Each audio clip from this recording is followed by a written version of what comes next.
Hello, welcome back to my two-part series on maintaining psychological well-being as an early career scholar of color. I'm Ricardo Stanton-Salazar.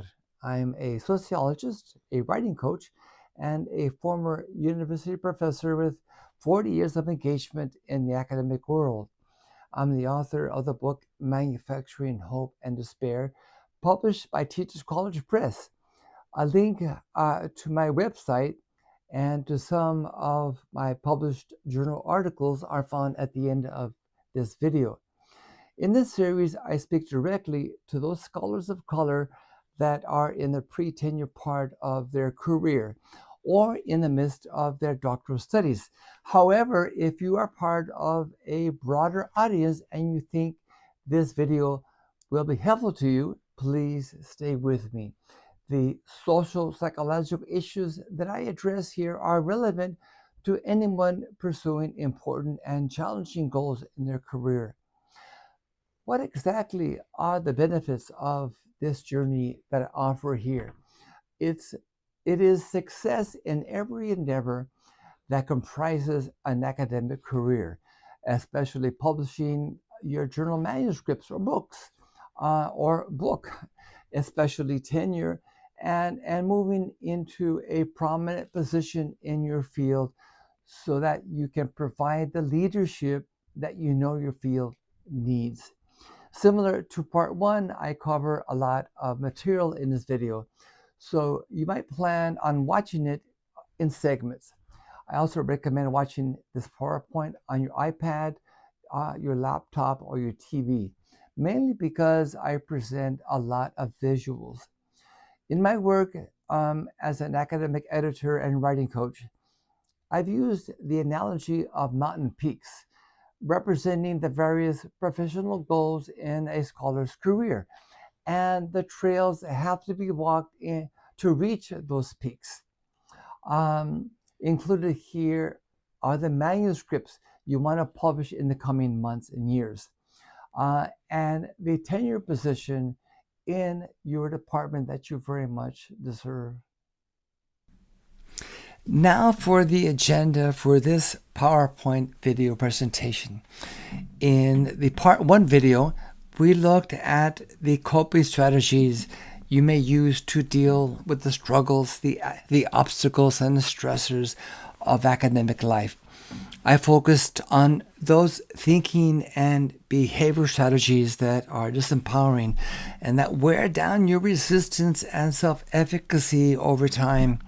In these cases, such strategies become distress patterns, a rigid set of thoughts, behaviors, and emotions that ultimately are self-damaging and that are counter to developing coping strategies that are truly empowering. I talked about how these reactive thoughts and behaviors have to do with immediately finding relief from a painful or frustrating situation. But such coping does not help the situation. As you well know from your experience, these distress patterns often make the situation worse. I introduced the acronym ABC to address the thinking and behavior patterns that are disempowering and that work against attaining your academic goals. ABC stands for anxious brain characters. I use these imaginary characters because they can help us to consciously think about our thinking. In this case, to catch the emergence of a distress pattern. In other words, a thinking and behavior pattern that is always accompanied by unpleasant emotions. These ABCs, as thinking and behavior patterns, are reactive, fear-based, and irrational. And they need to be taken seriously because they cause much of the anxiety, stress, anger, disappointment, and shame. All these things that interfere with your success. And in this presentation, I highlight those coping strategies that are true agency. They are empowering and they strengthen your resilience, your self-efficacy, and your self-confidence. I will talk about how you can cope regularly and effectively with any obstacle on your path by cultivating an intimate relationship with what's called your inner sage. It's that part of you that is your inner wisdom. And that is the fullness of your intelligence and creativity. It's that part of you that enables you to reach a state of flow when you write and compose text on your computer. It's that part of you that answers a student's genuine query in class with eloquence and confidence, and that provides the student an opportunity for deep insight. Consider the people who at any given moment are operating at their peak, even when there is an interruption or a glitch in the preparation. If we were to interview a global thought leader or philosopher or scientist in the midst of their work, they might point to something similar to their inner sage.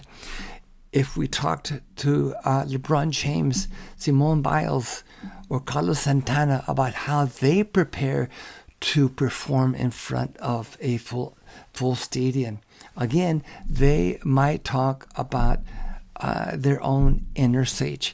They may not use inner sage, but we know we can bet it would be something very similar to that. When I talk about the inner sage, I'm not pointing to any metaphysical construct.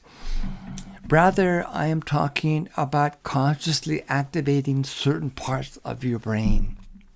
Neuroscientists have shown that our prefrontal cortex is largely responsible for the wisdom we gain. And the insular cortex of our brain is a seat of compassion. If we do use, let's say, the metaphysical construct of higher consciousness, okay, this is a construct I do like to use in my own thinking and writing. We can say that this is the home of our inner sage, that part of us that activates our wisdom, our compassion, our impartial judgment, our imagination, and that part of our mind and our brain that tames our ego and deactivates our distress. In this presentation, I give some detail about how you mobilize your inner sage by activating the 4 R's: reflection and reevaluation, resource, and receptivity. So let's get started. You know your own ABCs as the occasional voice of self-doubt, or the inner critic, or the imposter syndrome, or the procrastinator. Many of these ABCs are fueled by the racialized and sometimes hostile environment of the university.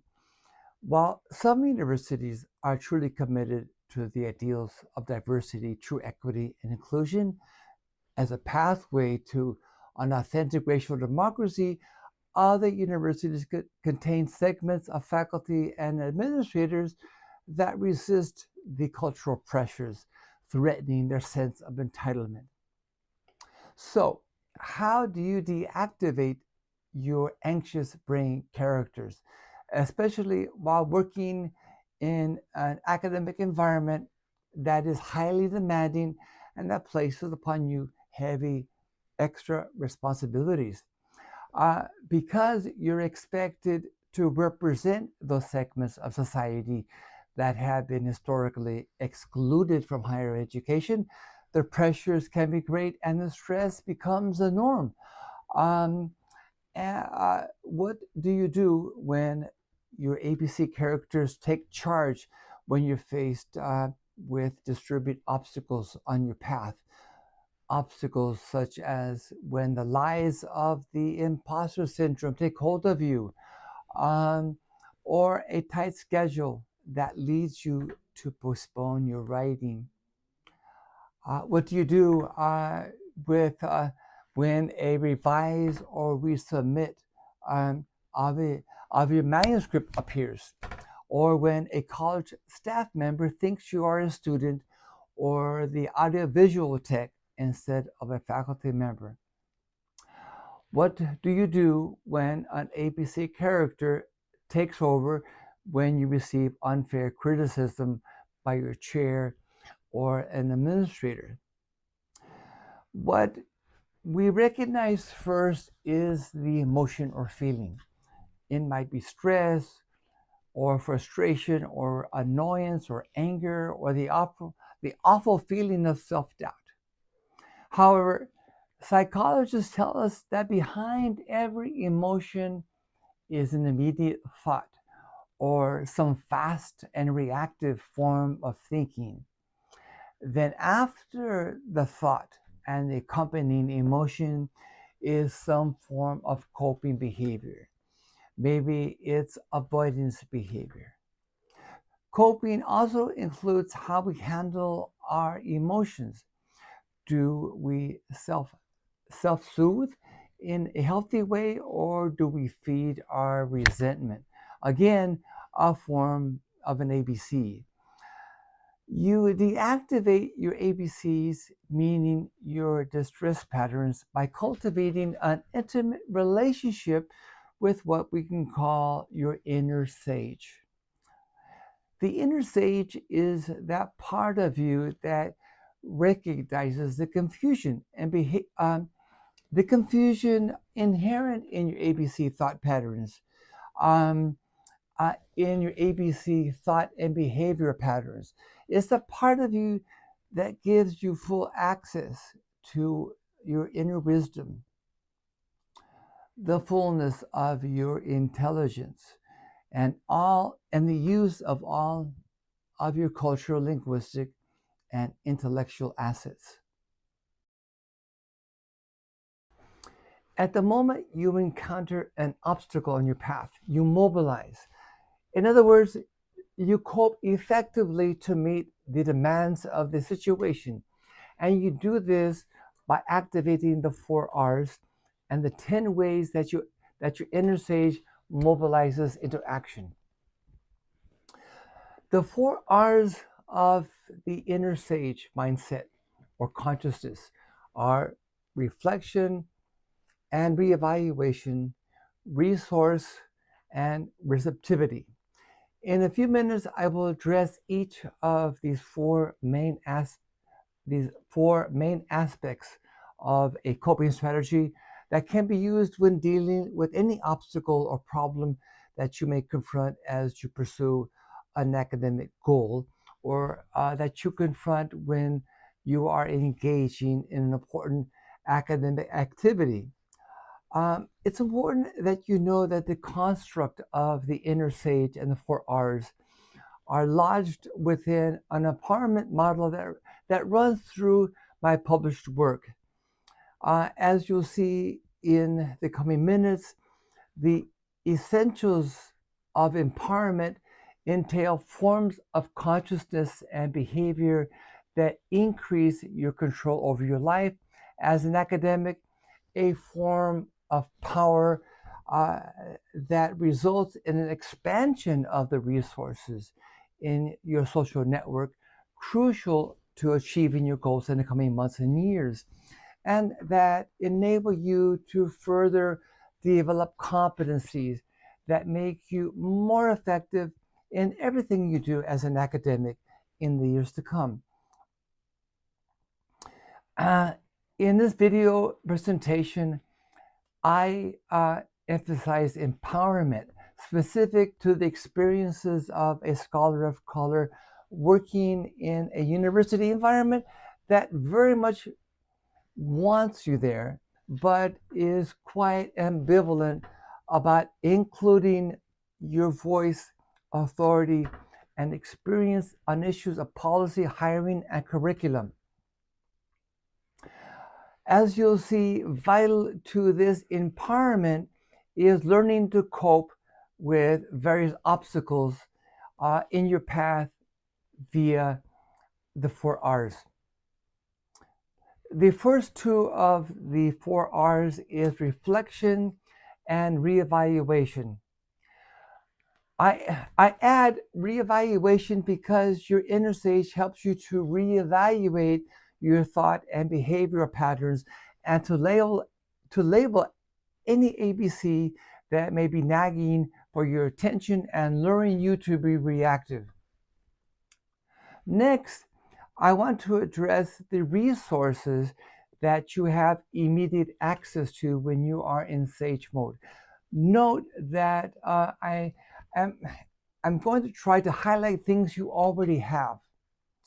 Finally, I will address those things you are receptive to when you're in sage mode. An example, let's say you expect an acceptance of your manuscript by a journal editor, but instead they ask for a significant revision. You put your heart and soul into this paper. You know it's a solid contribution to your field. Plus, your peers who gave you feedback said it was very good.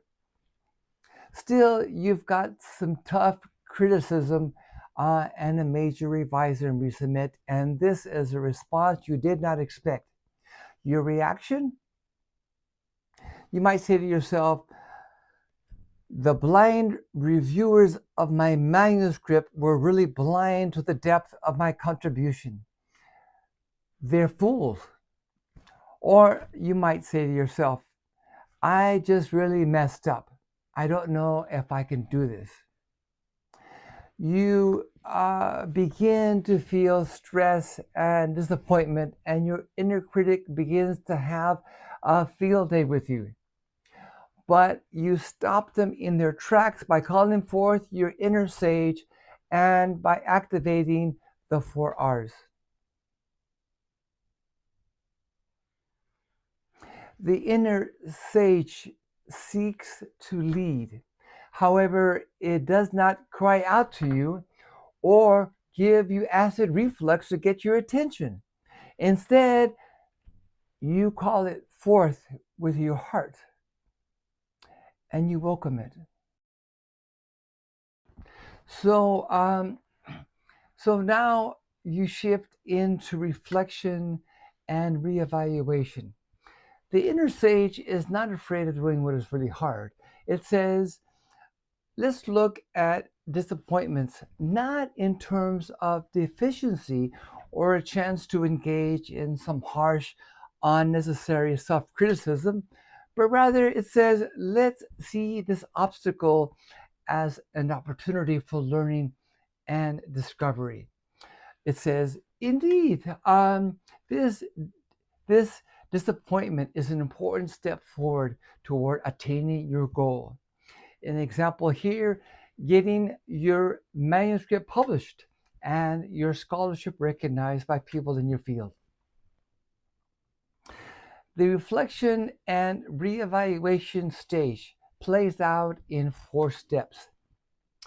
In step 1, you begin by activating a key part of your brain. The psychologist Daniel Kahneman describes 2 distinct modes of cognitive processing that goes on in our brain. He calls them System 1 and System 2.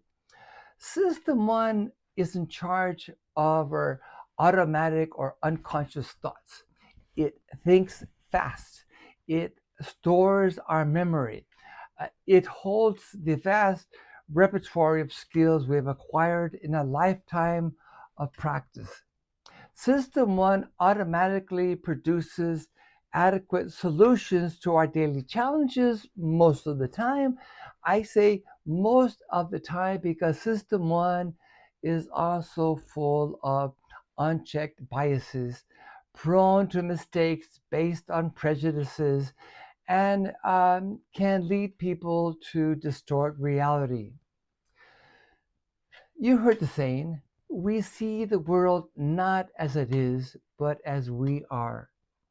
In my courses over the years, I told my students that the only way we can see the world is through some type of interpretive lens. So the question is whether our lens is creating some distortion, um, or is our lens helping us attain some mastery over ourselves and our environment? Our ABCs. System 1 is also the home of our ABCs, our distress patterns, those thinking and behavior patterns that cause so much of your suffering and don't help you to overcome obstacles on your path. System 2, however, comes to the rescue and turns the spotlight on your cognitive distortions and your ABCs. While System 1 is fast, System 2 thinks slow. It deliberates. It observes your reactive thinking. While your System 1 is replete with unchecked biases and faulty intuitions, your System 2 or inner sage does not jump to conclusions. Instead, it looks at evidence, analyzes it, and carefully, slowly discerns. While System 1 is fast and automatic, System 2 has to be called into action. It requires effort and desire on your part. We can say that the inner sage overlaps considerably with System 2. So when you encounter an obstacle or an annoyance on your path, you stop. You know that your inner sage must now be called into action. And hearing you, your inner sage mobilizes System 2. Now, just before the inner sage activates System 2, it validates. It says, the circumstances you are facing are indeed difficult. Your stress and frustration are understandable. It may say, your anger at your chair, your dean, or administrator is justified.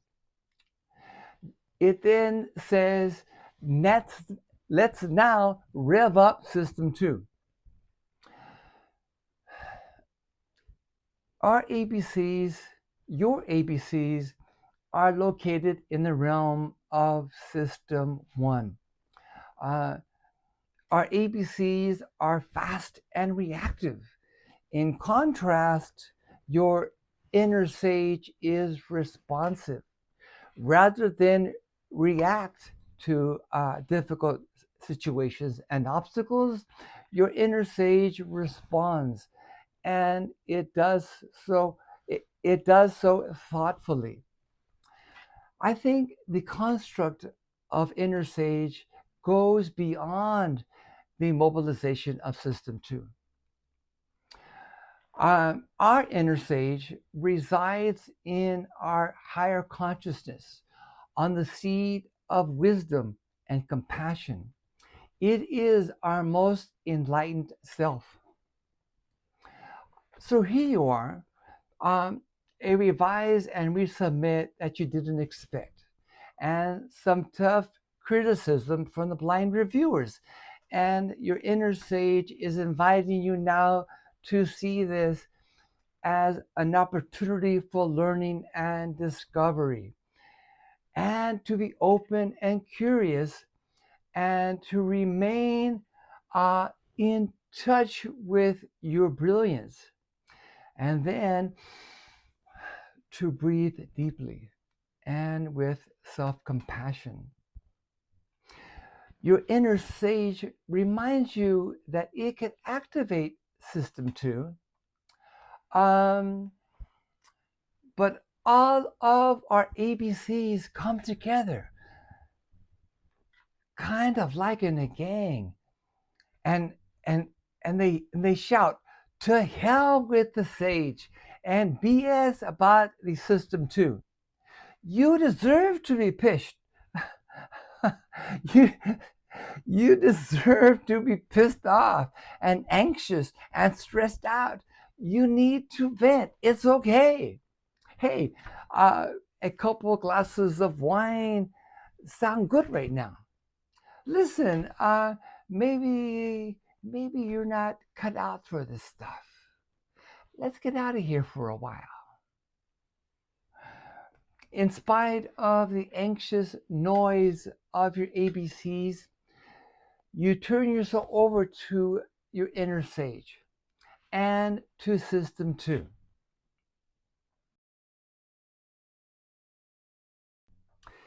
In step 2, you're in System 2. And so you think about how you're going to think about the situation. Now, what I just said is a big deal. You think about your thinking, how you're going to interpret or make sense of the situation before you. Then you develop your action strategy for overcoming the obstacle or the problem. What steps forward are you going to take to resolve the situation you didn't expect? And when exactly are you going to complete these steps so you can continue onward toward your academic goal, be it getting your paper published or finishing your grant proposal? A key part of this deliberative and planning process uh, involves examining your assets and competencies and examining your social support system. I'll address all of these in a minute. Um, in step 3, your inner sage puts you in touch with your critical consciousness. You're able to access your enlightened understanding of the power structures that exist in academia. Because of your training, you know quite deeply that you conduct your work in the belly of a beast. I'm referring to those structures aimed at constraining your voice, your agency, and your vision of bringing about greater social justice to the institution. So, if the obstacle or stressor is coming from, in some form, the power structures that you work under, the challenge is how to reduce the interference of these structures without antagonizing the beast and making things worse. You're also deeply aware of how your power is weakened by any form of internalized oppression. Academia's power structures, operating through their agents, sometimes see you and others in a distorted way. Thus, you are aware that you are susceptible to internalizing these distortions, which surface as ABCs. The imposter syndrome is one example of this internalized oppression. The inner sage is the power within your consciousness to cast out these demons and to ensure you remain attuned to all of your assets and abilities. Your inner sage reminds you of how dependent the university is on your voice and expertise. Now, in step 4, your inner sage reminds you that it is the source of your self-compassion, your healing, and your self-confidence. It is guided by your value system. Your inner sage honors your vulnerability, and it tells you who to share it with, who you can share it with, and with whom you can't. Remember this. Your inner sage helps you evaluate your thought and behavior patterns and your biases and your cognitive distortions, but you do this self-evaluation with true self-compassion. Okay, let's go back to this thing called brilliance. If for a moment you are uncomfortable with the suggestion that you are brilliant, let me say that I'm not talking about being like Albert Einstein, or God forbid, people thinking you're smart but egotistical and arrogant. Nor am I talking about IQ. Rather, I'm talking about light in a world full of too much darkness. I'm talking about the life experiences that brought you to where you are at today, the wisdom you've gained, and all that led to your scholarly prowess. All this is light. If you still twitch when I say you are brilliant, consider where this discomfort is coming from. Stop, quiet your mind, look deeply, and know that self-compassion also entails seeing who you really are. Consider the following: the amazing psychic fortitude you've shown in participating in the dominant cultural power, while at the same time holding close to the support of your family, peers, and community. Like me, you've had to develop the ability to participate in multiple cultural worlds that embody competing and often conflictive norms. You've had to juggle complex social identities, code switch from a church vernacular to an academic jargon. Surely you've had to deal with microaggressions from people in positions of authority. Maybe like me, you're the first in your family to go to college, so you know the class system because you climbed it, penetrated it, dominated it, and interrogated it. You've overcome and shown strength, courage, and resilience in so many ways. For those that are in a doctoral program, not only did you graduate from college, your intellect was so restless and thirsty for knowledge and social change that you aspired to continue on to graduate school. You are now in graduate school. You know, only a third of adult people in this country attain a college degree. And of course, there are gargantuan class and racial differences. But here you are, part of the country's intellectual elite. I know, I know. Intellectual elite sounds immodest, even bourgeois. But your community of origin deserves homegrown people out in the world, across continents, speaking truth to power, speaking passionately but eloquently and with authority. For those who have their doctorate, You can go anywhere in the world and you can be addressed as professor or doctor.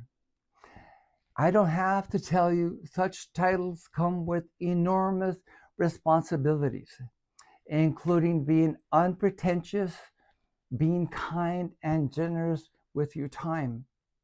Yet, as I just said, speaking with a voice of authority. Look into your own history. There are many people who've paved the way in your own life story. A personal story. In 2009, a former student of mine arranged for me to give a series of lectures at 3 universities in Taichung, Taiwan. When I visited his university, he took me to visit a number of faculty in their office. And in each office was a framed photo of their PhD advisor. When I went to meet the university president, he too had a framed photo of his PhD advisor. And when I finally visited my former student's office, guess whose photo I saw? I thought to myself, wow, this is a culture that honors the master professors who grant upon their students the highest academic degree. And now I have a framed photo of my advisor in my home office. The truth and nothing but the truth is that you are brilliant, that you are light. Your inner sage holds this truth to be self-evident. I like that phrase. I hold this truth to be self-evident. Maybe you'd like to say it with me. I hold this truth to be self-evident. So, what might be 3 or 4 instances in the past weeks where your own inner sage guided your coping behavior or decision making? Can you recall if your coping or behavior was automatic, trigger fast, and reactive? Or was your thinking and behavior slow and reflective? Let's go on to resource, the third R of an activated inner sage. To begin, when in sage mode, you are able to draw upon your assets and competencies.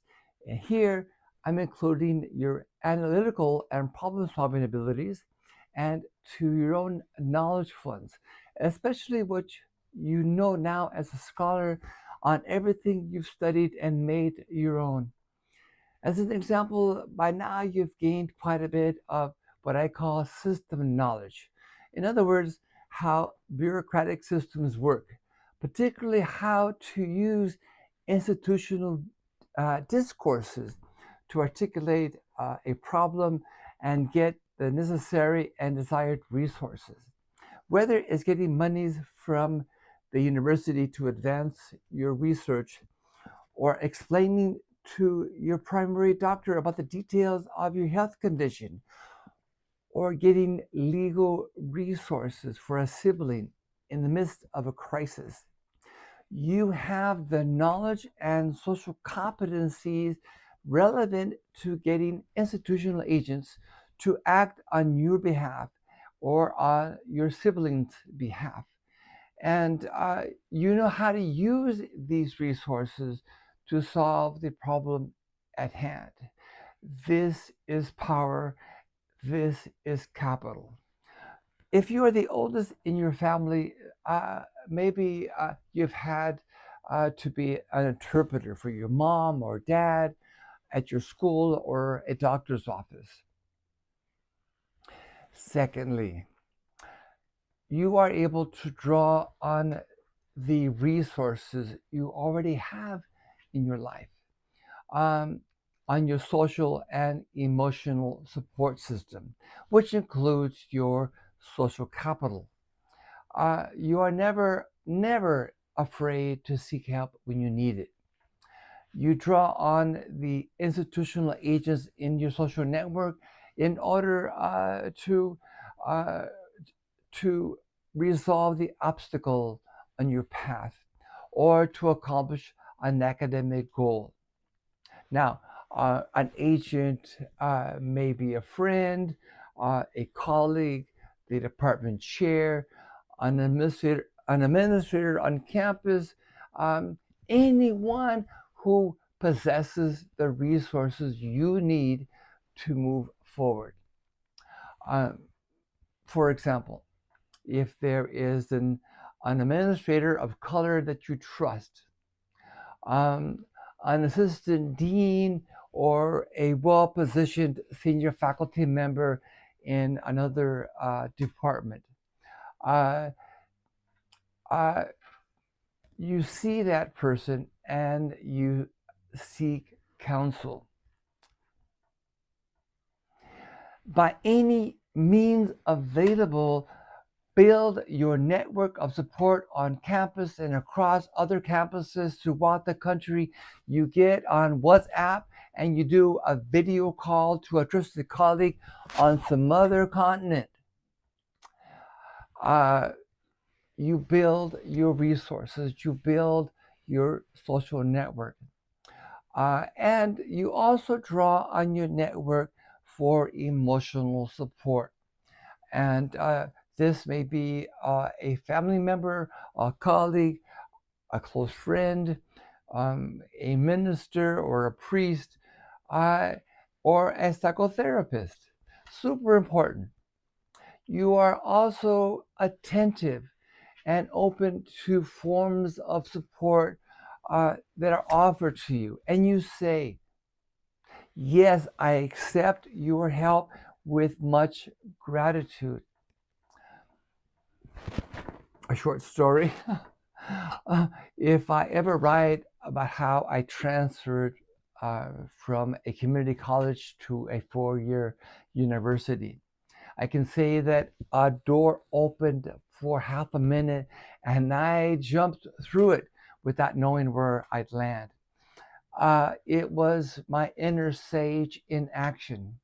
This is one case where my inner sage had to think fast. It acted with total wisdom because it understood the opportunity before me. I can say it was affirmative and it called me into action. Third, you have your breath and your parasympathetic nervous system. Together, they enable you to self-soothe and to restore your calmness and composure. For example, a microaggression from a student or an administrator, as painful and annoying as it can be, doesn't get under your skin. You do what you have to do. You say what you have to say, but you do so in sage mode. Think about the Aikido master within the world of martial arts. When faced with an aggressor, the master deflects the attack, but without reacting in anger to the violence. Because the master knows that with anger you lose control, and that you, in anger, could be defeated and possibly end up dead. At conferences, you speak with humility and authority, and with confidence, calmness, and insight. Check this out. In Latin, the word for breath is espiritus, or spirit. For those who speak Spanish, the word for to breathe is respirar. The English translation, to respirit, or to reinvigorate the spirit. We can even go as far as saying, when faced with an ABC character, you respond by breathing deeply, mindfully, and with composure. And at that moment, we can say you are being spiritual. Now, as you may know, the world of neuroscience, medical science, psychotherapy, Eastern philosophy, and meditation, they've all come together when it comes to breath control. It's at the center of what's called now integrative medicine. If you'd like to pursue this, a good place to begin can be YouTube videos on diaphragmatic breathing. On the last slide of this video, you'll see some recommended links. All right, let's move on to receptivity as a key part of problem solving. The inner sage enables you to be receptive to those things that are vital to your all-around personal growth and self-mastery. First, what you learn through the burdens, hostilities, and hidden injuries of academia makes you wiser and more empowered and more resilient. This is not to excuse injustice, but experiencing burnout does not make you a better scholar and an empowered agent of change. When faced with an obstacle on your path, the task is to be receptive to attaining a deeper understanding and greater insight. How many times did Dr. King and John Lewis have to withstand the physical and psychological injuries incurred while fighting for social justice? And with each act of physical and psychological form of violence, they became even more resolute, empowered, and resilient. I would say that throughout their struggles and leadership, they operated in sage mode. The Buddhist monk Thich Nhat Hanh writes, "Without suffering, you cannot grow. Please don't run away from your suffering. Embrace it and cherish it." End quote. He is not saying that suffering is inherently good or suffering for the sake of suffering. However, given the ubiquitousness of suffering in the realm of human existence, it's something that we cannot escape from. Yeah, we can numb our pain. We can also choose to repress it. But in sage mode, our suffering can be converted into insight. And through insight as well as action, we have the potential to end our own suffering and the suffering of others. We embrace our suffering so as to understand the origin, roots, and arising of suffering. Thich Nhat Hanh focuses on the thinking patterns, our habit energies, and the emotions that rule us, such as greed, hatred, resentment, and ignorance. From a sociological view, the social structures of capitalism and social class and of race and patriarchy produce a great deal of human suffering. Here, sociological insights into suffering also can lead us to insights into how we can advance radical changes in these oppressive structures. When we experience justifiable rage toward our racist, sexist, and classist system, a system that causes so much suffering in our society and in us, we can convert that rage into a form of moral outrage and of greater critical consciousness. Our disgust and frustration at the violation of moral standards is not diminished. Our self-empathy and our empathy toward others who've been victimized remains strong. But we call upon our inner sage to help us regain equanimity and clear thinking. We look deeply to better understand the situation. We look for solutions and for collaboration with others. We seek change in oppressive social structures and not in useless and unproductive retribution toward individuals as capable and deserving of punishment as they may be. Let the administrative and legal systems deal with that.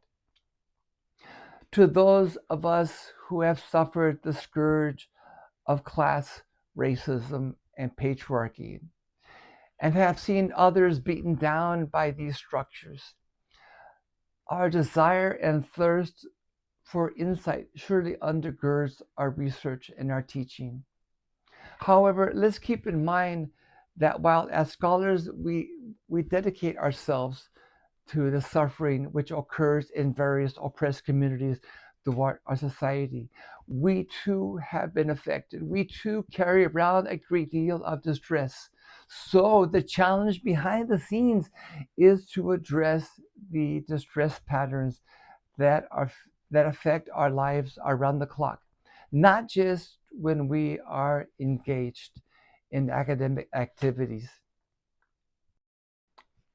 Second, in sage mode, you become receptive to unanticipated opportunities, particularly those opportunities coming from what appear as disappointing outcomes. Opportunities often come when we feel despair. If we are receptive, opportunities often come after bad and stressful events, even tragic events. You cannot predict the future. When times are bad, that doesn't mean tomorrow will be bad. How many times have you experienced utter disappointment at some outcome, especially during your college years, then realized later that this outcome opened a new and welcome door? So, when confronted with an obstacle on your path, essential to the coping and problem solving process is to be receptive to unanticipated opportunities. Think of the antenna in your car.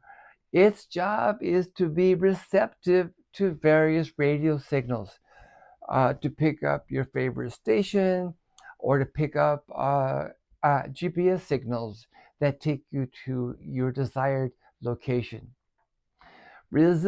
Resiliency and continued tenacity are often possible even in the darkest hour when we are receptive to unanticipated opportunities. People come into your life.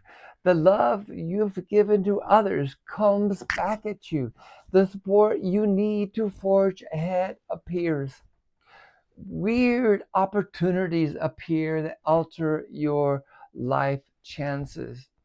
Doors can suddenly open to you simply because you are receptive. When I was in elementary school, I had a serious stutter, and I never received speech therapy. Back then, I suffered greatly. My teachers thought I had trouble reading, mainly because back then they had us students read out loud in class. And when I stuttered, which was a lot, my classmates laughed at me. I think my peers and my teachers concluded that I was never going to be an academic high achiever.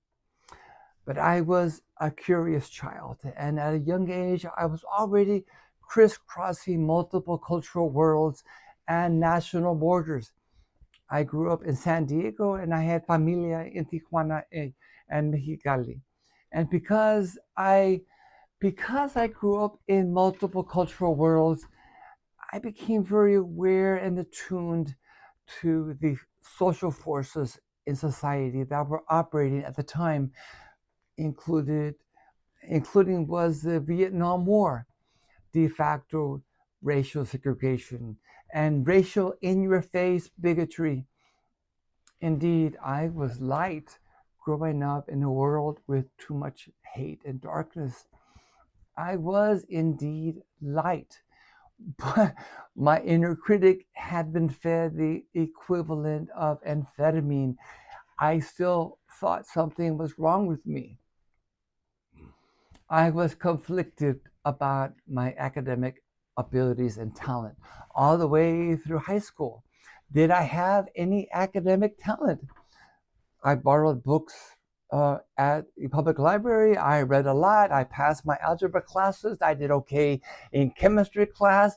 And yet my high school counselor did not encourage me to prepare for admission to a university. But people came into my life, and the love I had given to others came back at me. The support I needed to forge ahead came.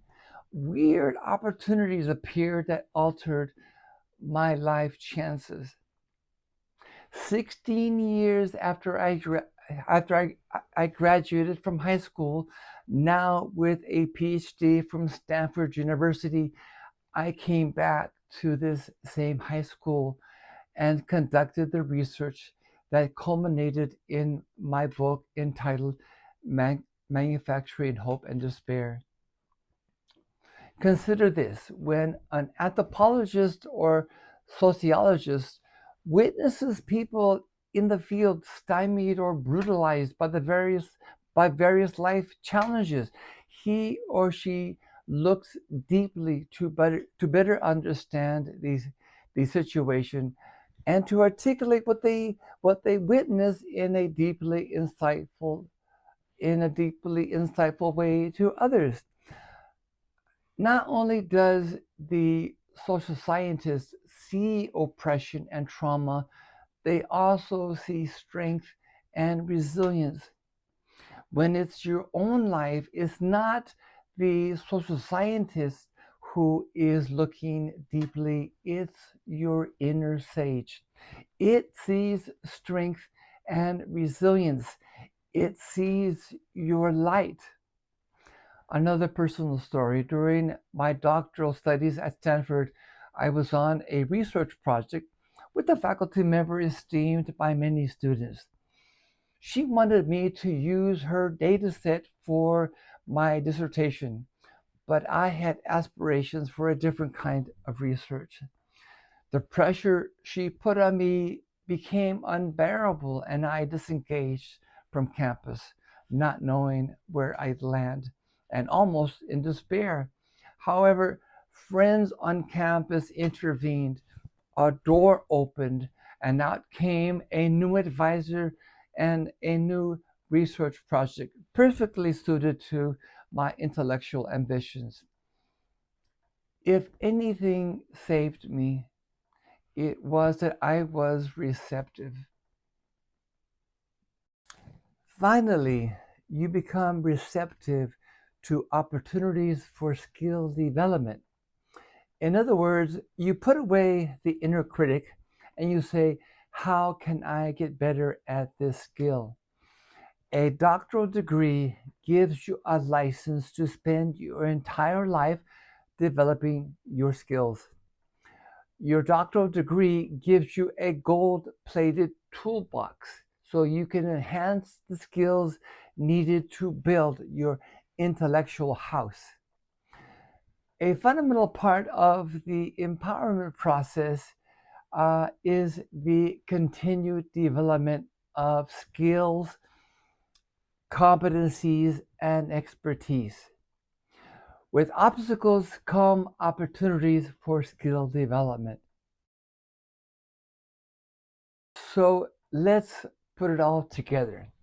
At the moment you encounter a significant obstacle on your path that's interfering with your ability to achieve your academic goal, you cope, or better said, you respond by calling forth your inner sage and by activating the 4 R's. If you're a faculty member, it could be that you're asked to be on one more committee, but you know this is not in your best interest. So you activate the 4 R's. Or it could be that you receive a revise and resubmit. Or you've been feeling depressed for a while and your condition doesn't seem to be improving, so you activate the 4 R's. Or it could be that you're a faculty member, um, you're a faculty member, and Someone across campus thinks you're a student and treats you rudely or in a paternalistic manner. If you are a doctoral student, it could be that you're in the midst of a writing block, and so you activate the 4 R's. You're feeling isolated and alone, and it's affecting your motivation.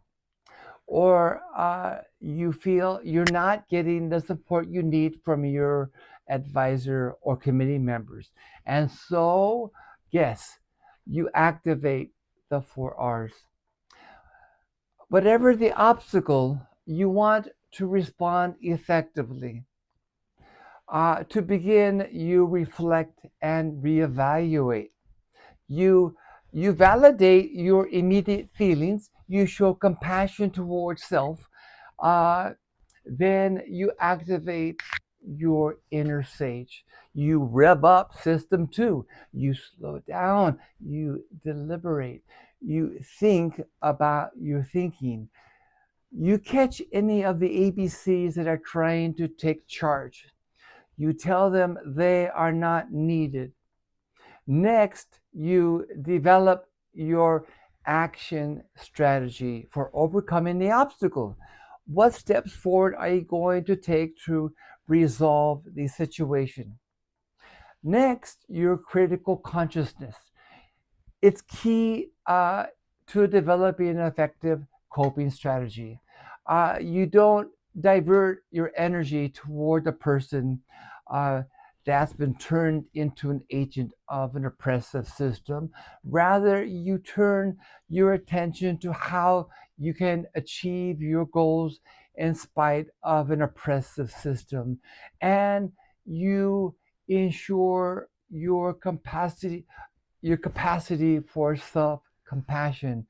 Uh, you ensure that it's shining its light on every moment of the coping process. Next, you mobilize your resources. One, you look at your internal assets, your analytical and problem-solving abilities. Second, you turn to your social and emotional support system and seek the support you need to effectively handle the obstacle on your path. If you are feeling depressed, you seek help. You call your best friend and you see your doctor or a therapist. You also become receptive to forms of support offered to you. Rather than be an isolated island, you become like the nation of Greece, which has 6,000 islands.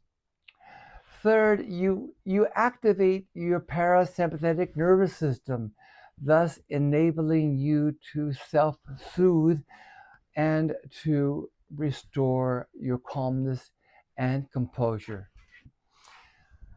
The resources and support you mobilize help you in devising a coping or problem-solving strategy and to help you carry out the strategy and to provide you with the emotional support you need to persist. Next, you become receptive. First, you turn the hidden injuries of academia into wisdom. The obstacles on your path become opportunities to become more empowered, more resilient, and even more tenacious.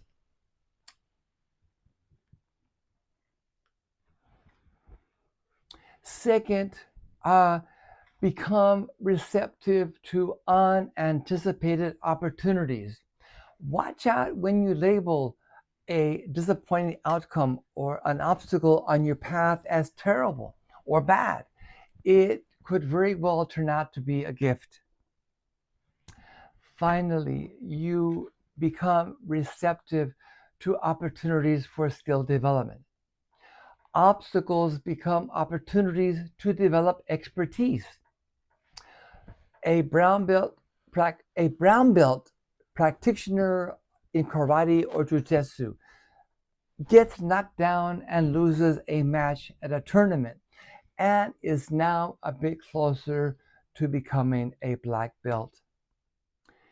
If we combine the wisdom of Zen and mindfulness with the wisdom from the martial arts, we begin to understand that ABC characters are a distraction that pull us away from being in total sage mode. Totally present, laser focused, without distress and fear, in complete possession of our abilities and strength, and in a state of flow. You move about the academic landscape with both humility and authority, and with confidence, calmness, and insight.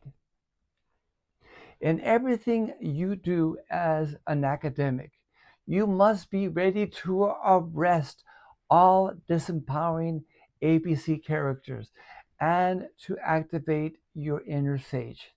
From writing your book or manuscript or dissertation to your response to a revise and resubmit, from a journal editor to speaking with a voice of leadership and authority at conferences or faculty meetings, to handling a microaggression from a student or a faculty member or administrator, and to teaching your undergraduate and graduate and doctoral students. Your inner sage is the lighthouse on the hill.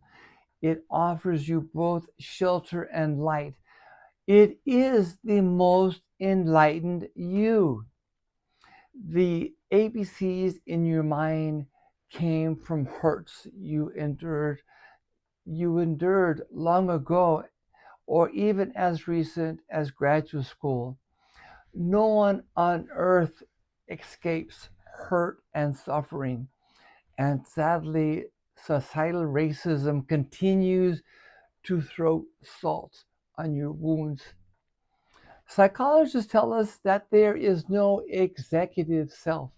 Instead, we have multiple selves, which includes a higher self.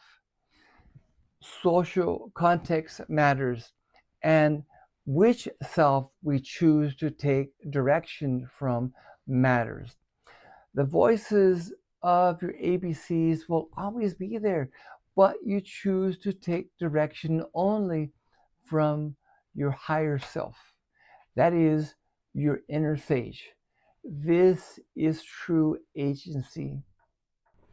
I want you to think about transformation not in terms of a movement toward more self-discipline and more sweat. Look, already You've already proven yourself in so many ways. You've worked hard and have made many sacrifices. Rather, I'd like you to think about transformation in terms of the creative energy stored within you and of a release of this energy. You know this energy as your purpose and your calling as an activist scholar. The core of this energy is joyful passion. But at the same time, such energy is sustained through self-compassion and self-love. Think of a person you deeply love and admire. You see their vulnerability, but you also see their strength. Indeed, you see their light. This is love. Not so difficult, right? These sentiments flow like a mountain spring. Now, self-love, that's difficult. Call upon your inner sage for help and see what happens. Most, if not all of you, became professional scholars because you followed a calling. You wanted to write, to teach, to educate, and to inspire change in others. But you wanted to do more than talk and to profess. You wanted to walk the talk. Someone inspired you, and now you are inspiring others. Your ABCs will always be there. You recognize them with compassion, but you don't seek direction from them. Transformation is about learning to recognize what's already there, your inner sage, and it is from this voice that direction comes. Finally, you cannot engage in this practice alone or in a cocoon. Any authentic path of change and transformation happens with someone you deeply trust or in a community of support. We are inherently social beings. When we go back in time, we see that we come from a culture of healers, of communalism, and of spiritual assemblies. You already know about the importance of courage, persistence, resilience, vision, and self love. You've come a long way. You had to disengage to some extent from your community of origin. You made it through graduate school. You stepped into the demanding roles of scholar and professor. For those of you currently in a doctoral program, every day is a new day of persistence, of vision, a bird of paradise unfolding and showing its beauty and glory. All of you have suffered and sacrificed in ways you never imagined, and today you continue to be propelled by a great sense of purpose. You have everything you need to succeed, to reach the mountain peaks that represent your career. I'll see you on the trail. My own journey continues to this day. Let our inner sage guide us all to the mountain peaks of our profession and to the very summit of our life. Thank you.